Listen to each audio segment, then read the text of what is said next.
Hello everyone, আসসালামু আলাইকুম। আজকে আপনাদের দেখাবো শীতকালীন একটি ফল। এটা কোন ডিস্ট্রিক্টে কি কি বলে থাকে অবশ্যই কমেন্টের মাধ্যমে জানাবেন। আর এই ফলটা আমি ছোটোবেলায় অনেক খেয়েছি, আমার কাছে ভালোই লাগে।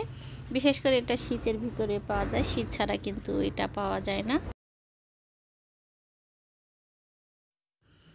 এটা খেতে একটু মিষ্টি লাগে আর একটু পানি পানি, আমার কাছে খুবই ভালো লাগে। আর যখনই শীত আসে আমি মাঝে মাঝে এটা কিনে থাকি, যদিও আমার বাচ্চারা আসলে এটা খেতে চায় না, তারপরে শুধু আমার জন্যই নিয়ে আসি।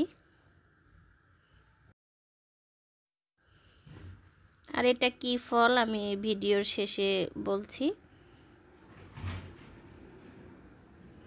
আর এটা খেতে অনেক মজা, অনেক ভালো লাগে। আর এটা হলো সিরাজগঞ্জ ডিস্ট্রিক্টে কেশর বলে থাকে, অন্য ডিস্ট্রিক্টে কি বলে থাকে অবশ্যই কমেন্টের মাধ্যমে জানাবেন। শীতকালের ফল দেখে একটু আপনাদের সাথে শেয়ার করলাম। ভিডিওটি যদি ভালো লাগে তাহলে অবশ্যই একটি লাইক দিবেন এবং আমার চ্যানেলের সাথেই থাকবেন। আল্লাহ হাফেজ।